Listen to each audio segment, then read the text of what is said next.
Regular. I heard something else. Okay. Congress over the summer when they were really sort of ramping up the discussion.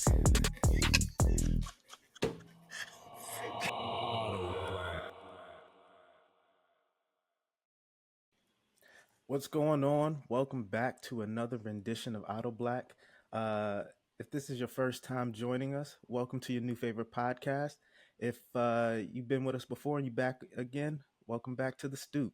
AutoBlack is a discussion-based podcast hosted by 5 Black architects where we get together and we discuss everything from politics to culture to essentially whatever is going on, and we talk about it from an authentically Black perspective. And we also like to layer in some of our architectural knowledge and insight onto the discussion as well. So welcome to the podcast. Hope you enjoy the show. What's going on, everybody? How y'all doing? Bro, it's 7 o'clock in the morning. We are awake. It's not that early, y'all. What type of grandma are you? Whitney, I'm with you and you're right. But right now, Like, do you not go to work on the weekday? Like, on a weekday. Tuesday through Thursday. Weekday. yeah, but like that's most of the days out of the week. So, But Nah. No, Even- the math ain't mathing to me. No. Even the Lord had to rest. Come on now. yeah, Ha! on one day. Today's the day. Boom. but also, early will I rise and seek you. In my sleep. You Come ain't say you on, got love. to stay. You ain't say you got to sleep in. Well, the thing is, the key term there is rise. For someone to rise, they're laying down.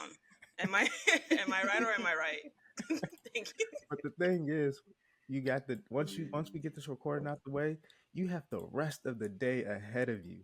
I mean, things to get done, people to see. You got money to spend. Ain't that a beautiful thing? I already did that. I'm not gonna lie. So last week we had a shortened version of our podcast. It was just the fellas, and so we're coming off our summer break, and everybody's back, and I missed y'all. It's good to be back with everybody. I didn't miss nobody. How's everybody's summer been? Anybody do anything fun and interesting over the summer? Dang, this is how you know we architects. We gotta think about it. Anybody go anywhere? Cool, interesting, fun? No, Nah, I mean the honestly, no. summer's still not done. So, Yeah, Dang, we boring. one of my highlights though is I saw the Grand Canyon for the first time. I actually road tripped from New Mexico, where my dad lives, all the way to the Grand Canyon. 8 hours, the worst road trip oh my God. ever. My 2-year-old, he had some bad grapes and he threw up like an hour and a half to the road into the trip, and from there it was just awful. And then when we finally made it to the Grand Canyon entrance, it took like 45 minutes just to get through the door because there were so many cars. It was terrible. The Grand Canyon, well, the little gate, the national park entrance. Oh, okay. So it took like 45 minutes to get through that gate. The Grand Canyon itself was just, I mean, words just can't describe just how monumental it is. But yeah, that was. So it was worth the trip. Oh yeah, absolutely. Oh, Would I do okay. the road trip again? Never. Next time, I suggest doing like a bus tour because I think they bypass that regular line, so you don't have to wait as long. Yeah, We did one from Vegas, and it was super quick. I would have loved to do more at the Grand Canyon, but I mean, we had our 2-year-old with us, so it was only all we did was really walk along the visitor center in the South Rim, and then we ended up going. We did another portion of the other portion of the road trip was another 2 hours to Phoenix, Arizona, where we stayed. Phoenix is a beautiful city. Wait, what is there to do at the Grand Canyon? Nothing. Depends on how outdoors you want to be. You can hike, you can bike ride, you can raft in the Colorado River. Jeep tour too. Oh wow! Okay, so it's not like just It's just rocks. void. I mean, You're right, yes, Pearl. but That's all it is. No, it you sounds don't great. really Ooh, need look, to rock do over there. anything. Cliff, rock, cliff. Oh, sky. It's a bigger rock. Snake. That sounds like a whole bunch of people ain't been nowhere. Oh, first of all, I like to hike, but I like trees as part of my hike. And from the images I've seen, it's just what Jamar said. Unfortunately, I'm it depends on where you go into it. There are trees in the canyon in certain parts. Tree. Perla, I will Tree. tell you this: the desert is one of the most beautiful landscapes that I've ever seen. Like Rob? I will live in the desert and retire out in the desert if I have the opportunity. It's very beautiful. It's so quiet. It's peaceful. Rob Interesting. Rob sounds like the dude that got probed in the butt by an alien. He just out here spreading lies. Like what? The desert isn't Like- sustainable. Like there's no water, there's no food. Like you have to import everything. That's like one of the big reasons why, It's a desert. Yeah. Import everything. It's bad if you're a sustainable person like Kamala Harris, So. Well, I mean, it depends on the type of architecture you're using too, because people have been living in the desert for centuries. Exactly. Yeah. I mean, you have the cave dwellings that was in the desert. I mean, we've lived in the desert. People know how to live in the desert. But Yeah, but You people said today we. got Right? yeah, what's the group from Black Panther? What's the Mbaku? They were in the mountains. They weren't in the desert. It was snowing. I said cave dwelling. You're saying that the desert could be a next Black third place? Is that what I'm hearing? We got to go all the way to the desert. Fun fact: does anybody know what the largest desert in the world is? Sahara. You know we don't know. The Sahara Yeah, Desert. Sahara. You're all wrong. It's It's Antarctica. the Gobi. No, I was right. I said I didn't know. It's I was right about Antarctica. The definition of a desert is it has to be without rain for a period of time, not necessarily has to be hot. Fun fact. But that wasn't very fun though. Yeah. but so here we are. It is Saturday, August 17th, and we're about 80 days from the 2024 presidential election.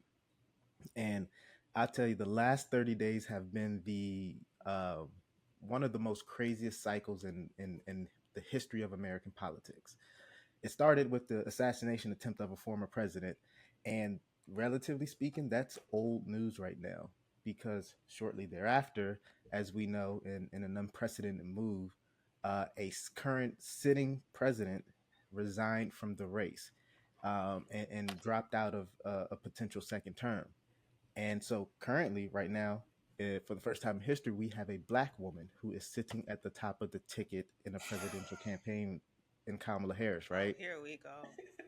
Here we go. But what's fascinating to me is that after Biden announced that he was dropping out of the race, there was sort of this collective pause. And it was Democrats sort of, pushing up names of who was going to replace the top of the ticket. And they started talking about Gavin Newsom. They started talking about Gretchen Whitmer.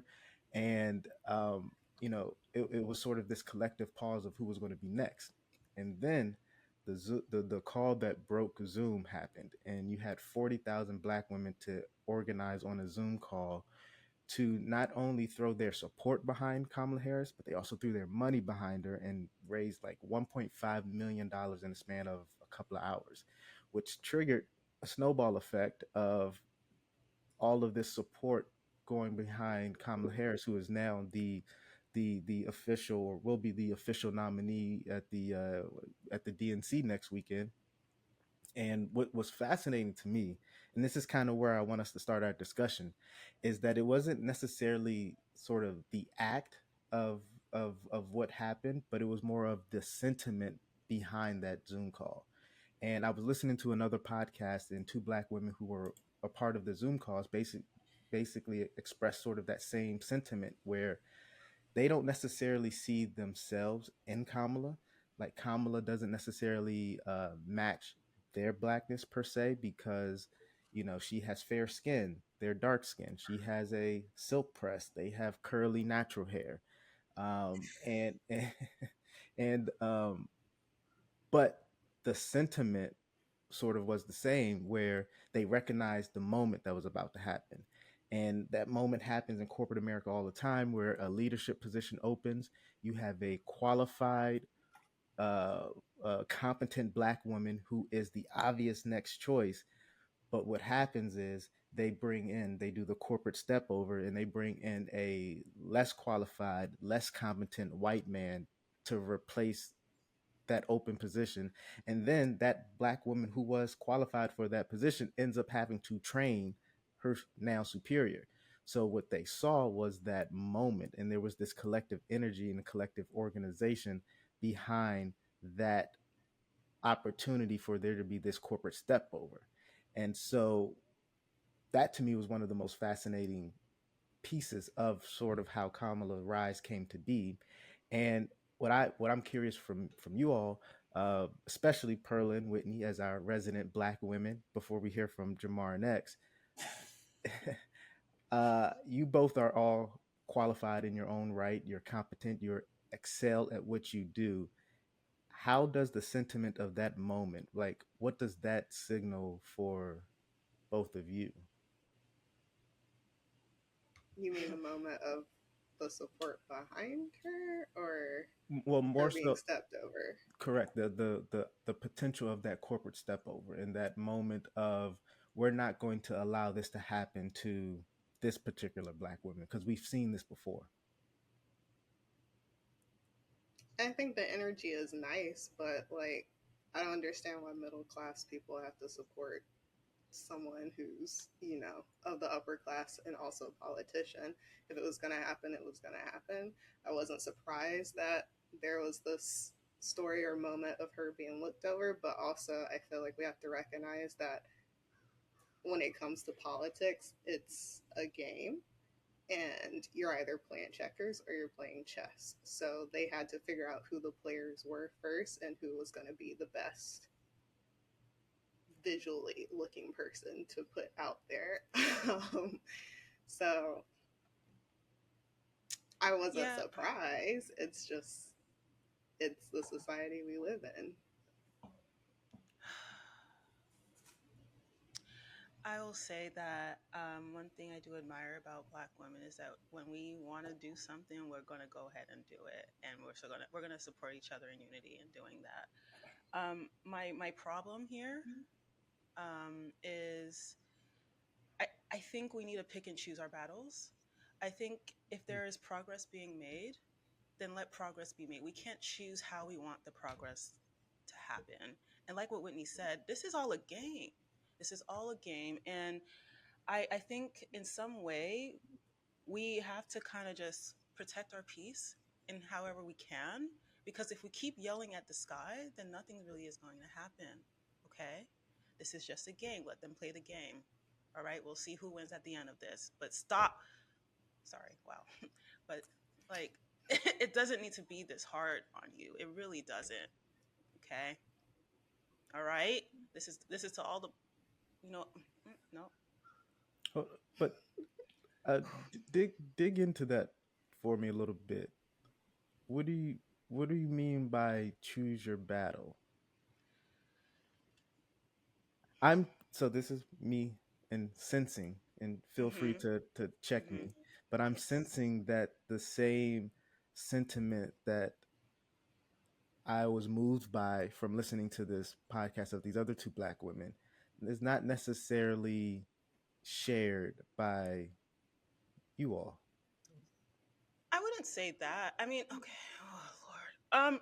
So when you I'm sorry, but it sounded like they were both kind of looking forward or a little bit excited that there will be a person of color, a Black woman, on the ballot for president. But at the same time, it sounded like there was a level of colorism in the midst of their excitement. And I'm just like, well, we want progress, we want change, we want like this uplifting of Blackness, but yet we are still gatekeeping what Blackness is. And that's where my frustration is. That's where my frustration lies. It's not like I'm not resonating with them, because I do. I empathize, and I want to be clear. I love my Black women. I love being a Black woman. Okay, I'm just gonna put it out there.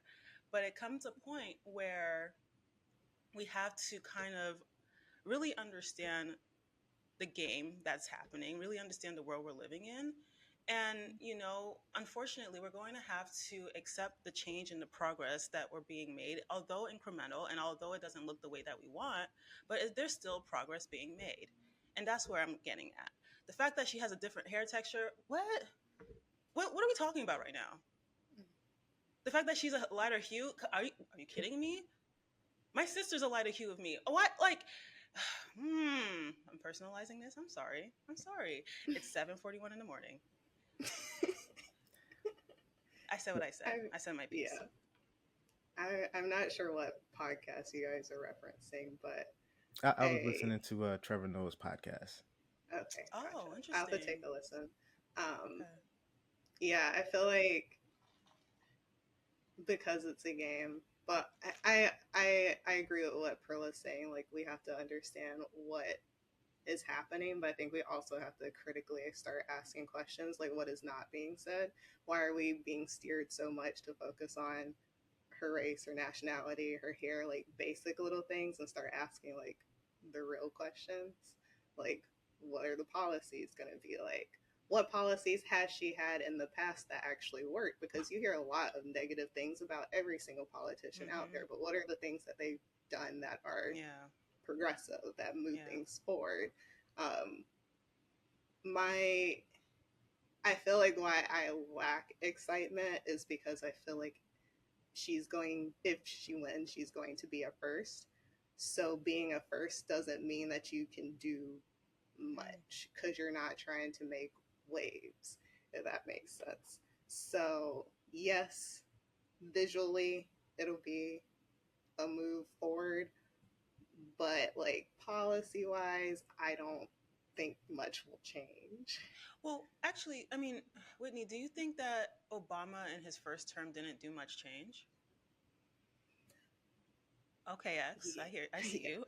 Yeah, but it comes back to him being the first. Like, there's only so much you can do by being the first. Either you can go in there and you can blow things up and they're immediately going to get you out of there, or you can play the game and kind of ride the wave and don't rock the boat, and then, push where you feel like you can push and do as much as you can, but you also don't want to ruin it for the next person either. Because if he had gone in there guns blazing, we would never have a Black president ever again. Well, I mean, unfortunately, okay, so I'm not saying that she's going to come in guns blazing, but her campaign trail, there was one in particular that kind of sparked controversy when she had Meg Thee Stallion on stage. And what's his name? Quavo, Offset, one of them. I forget. I don't know what it is. I didn't see it, but she had a few rappers on stage. Okay, she had a few rappers, and I've seen videos. And actually, you guys, it was the videos that you guys sent in the chat where a lot of Black women were kind of talking against that. And so I wonder if that is a little bit off track on coming in a more pleasant or socially acceptable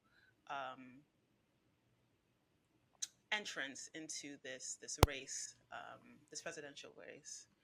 But I'm not saying that that's indicative of her making a large change. But I just ponder if she's going against the grain intentionally. It's a game. Campaign managers, it's all trying to get certain people from different groups interested. So like, if she does that once, that video lives, so people who are interested in that is going to come up on their feed. She doesn't have to do it more than once. And one of the things that is interesting about sort of where we are in this presidential campaign, I mean, I think President Obama sort of did it very well in his presidential run, is that he made campaigning look different. And it was consistent with the technological advancements at the moment. And so Kamala Harris's campaign is doing the same thing. A lot of campaigning is happening through TikTok. That's where the new generation of voters, that's where they're getting their political messaging. That's where they're getting sort of their engagement. And so I think Kamala Harris campaign is intentionally doing that to actually actively engage them and get their excitement. But I want to go back to one of the things that was said earlier. One of the things that has been very frustrating to me is this attack on her blackness, right? Obviously, we see Trump doing it because that's the only move that he knows to do. But it's also frustrating that you see it coming from sort of within culture too, right? There's this, as you said, Perla, this gatekeeping of blackness, and what I think what I think people are trying to say, and they're maybe not saying it in a very elegant way. I think what they're trying to say is that, and I think this is a discussion that's worth having, is that America is comfortable with having a black candidate or a black president who is, in some respects, ambiguously black. President Obama, biracial. Kamala Harris, biracial. There's an ambiguityness to her blackness. Whereas, what I think is a very valid point is that America has not yet got to the point where we can have a blackety black president, like a black president whose origin is through the antebellum South. That's why Stacey Abrams was never pushed to the forefront, despite the on the ground work that she did in No, Georgia to no. secure. Stacey Abrams got different problems. She's a whole nother. She But didn't get I elected. mean, Like po- she didn't get politics right. politics aside, though, the point is that Stacey Abrams looked like blackety black, right? And I think that America has yet to get to a position where they are they're comfortable accepting a unambiguous black person as a candidate for president. And I think that is a conversation that is valid and worth having, rather than the critique on someone's blackness. So to go back on the Stacey Abrams was trying to get elected in Georgia, which is probably known as one of the blackest states and has one of the blackest cities in America. So to say that she can get elected because she was black is kind of bad. Like that's really bad. It's also the same Um, state that was trying to consolidate voter precincts and limit Mm-hmm. water usage and all this other stuff, especially black precincts. So, I mean, to say that they were trying that it was because it wasn't because she wasn't black or whatever the case may have been. I feel like that's kind of wrong. It's Georgia of all places. But Rob was also saying that if she was biracial, she would have got elected, and that's not true. No, That's what she basically said. That's not what he that's said. not what I'm saying. But you That said if let's say she was biracial, do you think she would have a better chance of being elected? I mean, that's no, what you that's brought it up, that, saying that that like Kamala that's not Harris and Barack Obama were biracial, so that's why they got elected. But that's not what Stacey I'm saying Abrams, at all. okay, What I'm saying is that there's no coincidence that President Obama, who is biracial, there's some ambiguity to his blackness, so he is authentically black. I'm not questioning that at all. But it for white voters who have to vote for him, there's a comfort to sort of understanding, oh, his mother looks like my family.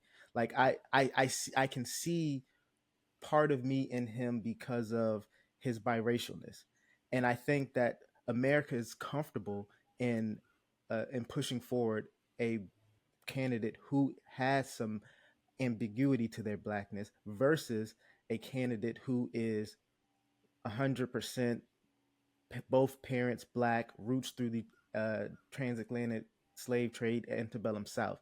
Like that's a different version of blackness that America still has to get comfortable with. Because uh, although we can see ourselves in that version, a voter in the Midwest, in the plains, that's a little bit that we do this all the time, right? We have to always mute our blackness in corporate places to make the white people in the room comfortable with us being there. Hmm. And so that's what I'm saying versus I think that if Stacey Abrams, for example, was biracial, maybe she'd had an easier time. That's not that's a that there's nuance there. I I mean, think You you know, just chose the long way of saying colorism. but and kind of oh, what I sorry, was. Rex. I mean, I don't know. I mean, I agree with what you're saying that being biracial or like being completely black is maybe problematic for certain white people to elect you as in office, but um, I don't think that's the case with Stacey Abrams. She has some other issues, and then she blamed black men for not voting for her. But going back to Kamala Harris, What? she did. And then going back to Kamala Harris, I don't think her biracialness or Kamala. her I don't think her biracialness or her color is a problem. She says Kamala one day, koala this day, whatever. I don't think her biracialness is a problem because Obama's race or him being biracial wasn't the biggest problem. I'm talking about within the black community. Obviously, probably with a problem maybe outside the black community, but so far what I've seen is that even black women, black men have sort of seen like there's something different about Kamala and how she presents her race, and how she even speaks about her own like the black culture that she's brought up in.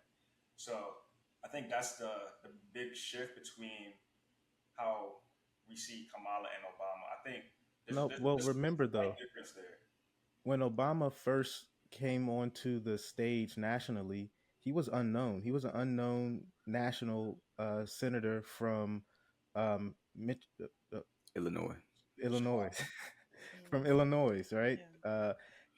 He wasn't known. He didn't have a national presence. So black people had this sort of hesitancy in sort of accepting him. Like, you know, he doesn't necessarily fit my blackness, so I don't know if I can put myself like he had to go through this proving ground of actually proving and authenticating his blackness. And one story that I remember reading about in particular, when he was on the campaign trail, he was in DC. He was at Ben's Chili Bowl, which is a historically significant black-owned restaurant in in DC on 16th Street, I believe. And there was a lot of press in the room, and he was buying himself a chili dog, and he paid for his meal in cash, and the person at the register was giving him his change, and when she presented his change to him, he said, "Nah, we good." And how significant that phrase was, because that is a that is a black reference that, culturally speaking, we understand, and it authenticates and it legitimizes your blackness to us. Whereas everybody else in the room who's not black, it's just a saying that's maybe doesn't have the best grammar in English and all of that, right? But to black people, oh, you like us. You one of us. And so there was several moments that he had to actually go through to then Mm, prove and validate his blackness. And to your point, I think Kamala Harris has to go through a similar proving ground for people who don't necessarily see their blackness in her. But I mean, she went to an HBCU for her undergrad. Why people She go to HBCU? she pledged the Alpha chapter of AKA Okay, at the Howard University. Like, I People mean, of all white colors people, pledge those, yeah, though. white Like, people pledge HBC. White people go to HBCUs, and white people also but pledge. She dated Montel Jordan. And she's Come on. married to a white guy. Like, what are we talking about? I think there is, for someone who is biracial, like let's be clear, someone who's biracial, there is a, unlike me, for example, right? My blackness is clear. My parents is black. Like, I am blackety black. So there is no, while I have to go through my own sort of um, finding my identity, my blackness is clear. I have one option, really. Where someone who's biracial, there is a much more deeper conversation that they have to have with themselves, right? Of, well, my one parent might be white, and there's a identity and there's a culture around there, and the other parent might be black and there's an identity and a culture around there. I have to figure out where I fit in. And for someone who makes the choice to align themselves with their blackness, I mean, to me that's a very intentional choice. And I think we have to appreciate when someone chooses to really uh and align themselves with their black identity. So I have a question. Do you think Black America should vote for her just because she's black? 100% Mm. not. I don't think that that's because I we go into we have these conversations all the time where we're always saying blackness is not homogenous. Like blackness looks different. Like black people aren't a monolith. So I don't think that we have to necessarily align with her just because she's black. But I think that when we have what I think is strange is that we'll have these conversations about blackness isn't a monolith, but then yet we want to gatekeep someone's blackness and say, well, no, no, no, your black don't look like my black, so you're not really black. Or we'll give certain people a pass, like we'll give like Justin Timberlake a pass, or Bill Mm. Clinton a pass, or Hmm. some of these other You'll people give the who white aren't. people who pledge AKA a pass. Right. Well, I mean, there's a level of individualism that needs to happen in anyone's life, regardless of what color you are. So I think putting people in a box or labeling them or like just constraining them or constricting them to a one particular thing just does the human race a disservice. I think another problem that she has is all the clips of her being called Indian and her not correcting and saying no, she's biracial. She's Because also she is black. Indian. Yeah, like what is she Yeah, supposed to but do? If she's talking to an Indian delegation or whatever the case may be, why is she gonna say, "Oh yeah, but I'm Indian, but don't forget I'm also black," right? no, Yeah, Like, but like that. she's being elected as the first black Indian senator. I would say I'm also black. I have that also other sides of me. You don't just like when she did this interview, she was cooking or something with Mindy. She's not being interviewed by a politics. She's on a show, and but Minnie's she's Indian. trying to just She's yeah, aligned with her Indian side. she's It's okay. Indian, Like as a biracial but person, you have to navigate that where you have to, Yeah, it's like yeah, we can't understand it because we're not mixed yeah, right. race, but We're not. she was elected as the first Indian president. I mean, senator of California. She wasn't elected as the first like no biracial. She doesn't. It wasn't like she has ancestry to India. Who's She making the wasn't headline born in though? Who's India. making who's It's making like, the headline?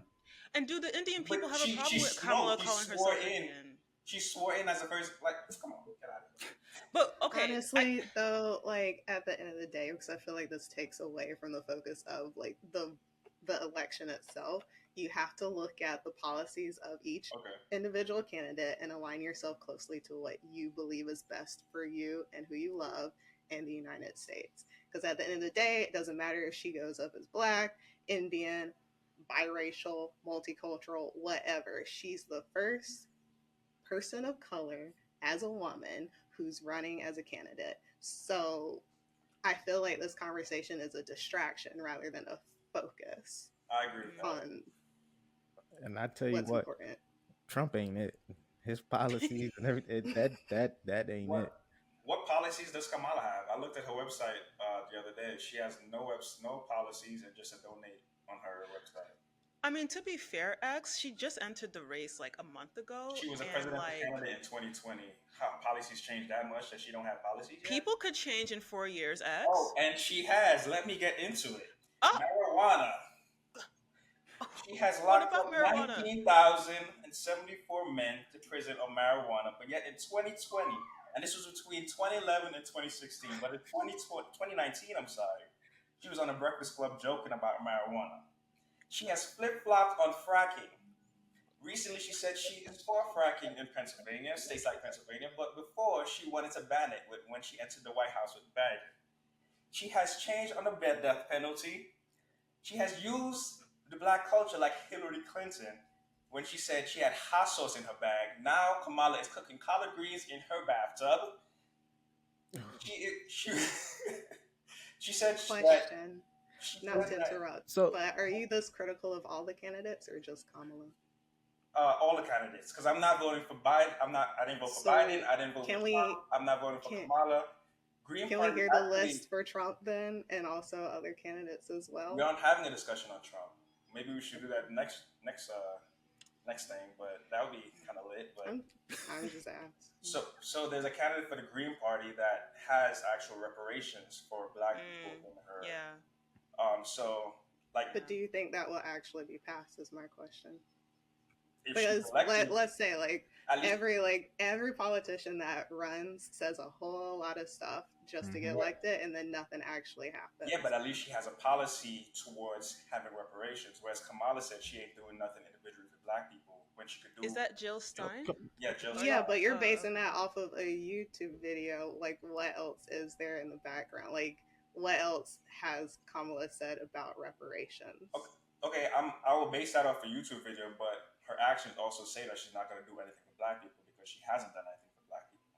What has she done? Okay, I want each of the four of you to tell me something individual that she's done for Black people. She has to done like 4 things. I mean, she's been. I never said that. I do not know Kamala. I don't know her from Adam. I can't the speak vice on president. I never said that she did, but I'm just saying, like, you're saying, right? You're saying that people like. I just wanted my student loans forgiven. Just their actions speak word, like their actions do things. Forgiven. But I want to hear more about Jill Stein and like what actions, what things have been passed, what has been done. But that say the same. What does Jill Stein do for Black people? I'm just asking, so I want to understand. Okay, one, Jill Stein actually has a policy. Before we said has Jill Stein held office? Currently she's running for president. But has she held office though? But no, she's not in office, so she can't. And a policy like is different than something that's actually passed. Like, what has she passed? Yeah, I'm glad you said that. She's not in office at any level. She's a physician and an activist. Hold on. Let me respond to Jamar. Jamar wanted to make a joke. Let me respond. I was just asking. I wasn't joking. I was like, has she held an office? That's all I'm asking. She's not in office at any level, but yeah, Kamala's been the vice president for the past 3.5 years and done nothing for Black people. But she's vice president. So we're asking specifically about Jill. We're not doing a comparison here. We're asking specifically about Jill. So I don't want to turn this into a political conversation, right? Because I want us to sort of keep us focused on sort of the higher question.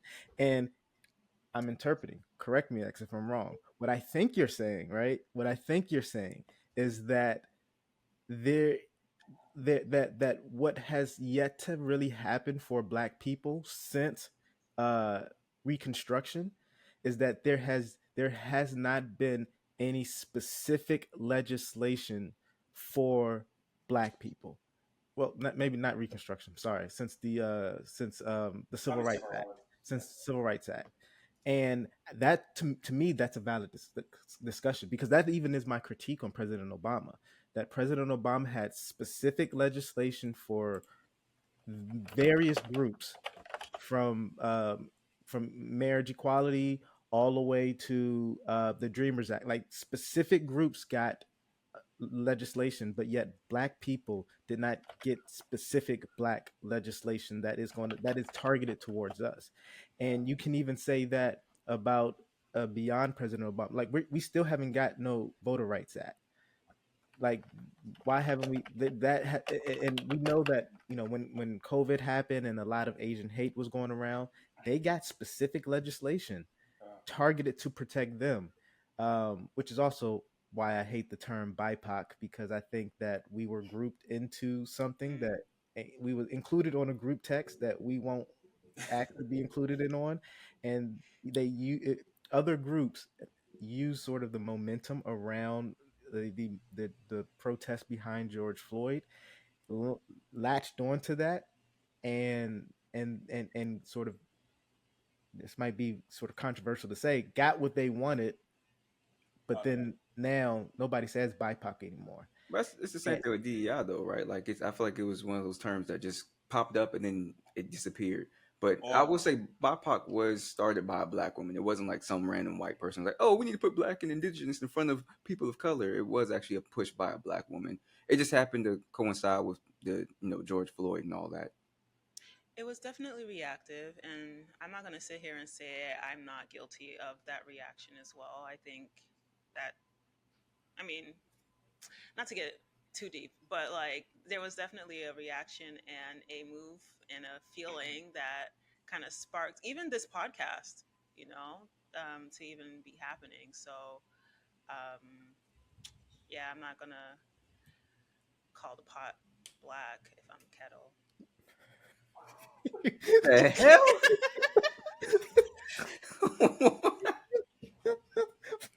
And on that note, Bro, look, you didn't deliver that with any confidence at all. Nah. I'm not gonna call. Sorry, The only I thing lost is, my train of thought. I just need Kamala to get some policies. She needs to be like she needs to have something that the American people could look at to say this is why I'm voting for her, and not because she has Meg Thee Stallion on the stage, or not because she is out here doing interviews with the Breakfast Club and trying to do interviews with like YouTubers. She needs to have some policies that we can look at, so that we can say, okay, she has something that we can vote for, and not because she's black. I think Yeah. right I agree. now, I think that's the only thing she's running on. She's black and she's a woman, and I've not seen her say like have a concrete statement on what she's going to be running on for I, to be president. And it's too close. It's like it's August, about to be September, and the but election is in November. became the Like nominee like 3 weeks ago. But the I understand what you're saying, and I agree with it. That yes, I tune into the agree. debate. Like there's supposed to be a debate coming up soon, so we'll see what she says on the debate stage. Yeah.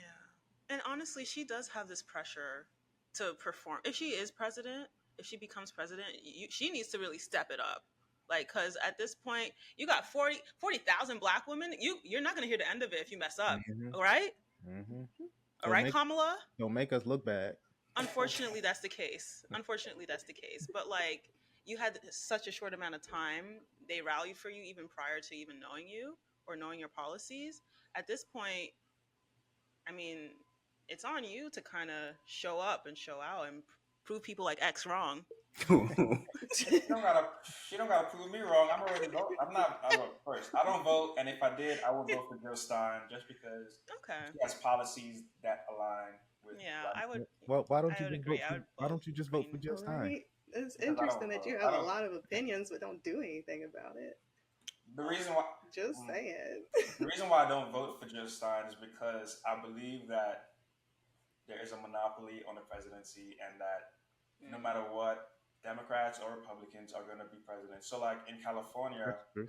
So what are you doing to change that? no, no. So, like, I have an example for you. In California, I recently heard something that was really interesting. It was like the Republicans, oh, sorry, Republicans, um, like libertarian, like all these different kind of ideologies and political ideologies all run as Democrats in California, because that's the only way Oh. you're going to get elected in Okay. Hmm. California. Okay. Hmm. So like you can have somebody who believes in taxing the rich, and you could have somebody who believes in like no taxes at all be considered Democrats in California, just because if you run as something else, you're not going to get elected. And it's kind of the same thing at the national stage, whereas Hmm. you're either going to be voting for Democrats or Republicans, because a third of the country is going to vote one way, a third of the country is going to vote the other way, no matter what, and then you have that middle that's like Yeah. choosing between the two. So it's going to be very difficult for a third party to win, I Yeah. think, in this country. Agreed. But So again, my question is, what do you do in your daily life to change that? Like, you don't necessarily have to vote, but I would like to ask you, everyone else on the call, and just like also challenge our listeners. Like, what do you do in your daily life to make a change? Whether that's volunteering somewhere, helping someone out, being an activist in some sort of sense, because like we can have a lot of opinions, but it's not good to just have an opinion and not do something about it. That part. that's good. That's a good note to end on. And also remember that the national elections is one thing, but it's those local elections that are really Right. important. Your county exec is important. Who's leading the school board is important. Who is you know at that local level, that's really really really important. So this was a great discussion. I'm glad we had this. X, for now on, you not you when someone says, "Oh, you're an American," no, so I'm also Canadian too. and so was Kamala. And you know what? She was not bust. You know, she yelled at Joe Biden saying she All was a right. bust of food. She was not All bust. She was in right. Canada. Hey, All it's right. around the horn. Can we start muting people? She was in Canada. All right. And with that, thank y'all for joining us on the stoop. This has been another episode of AutoBlack. Don't boo, vote. See y'all next time. Ooh.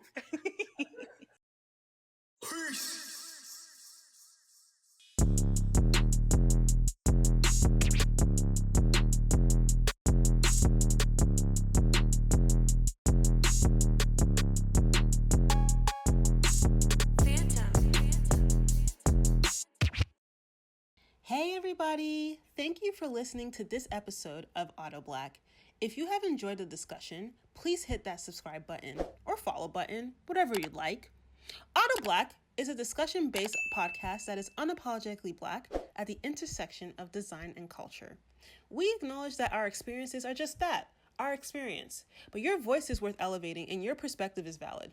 So please join the conversation and connect with us on Instagram at AutoBlack_podcast or email us your thoughts, comments, and even future topics you'd like us to discuss on the stoop at AutoBlackPodcast@gmail.com.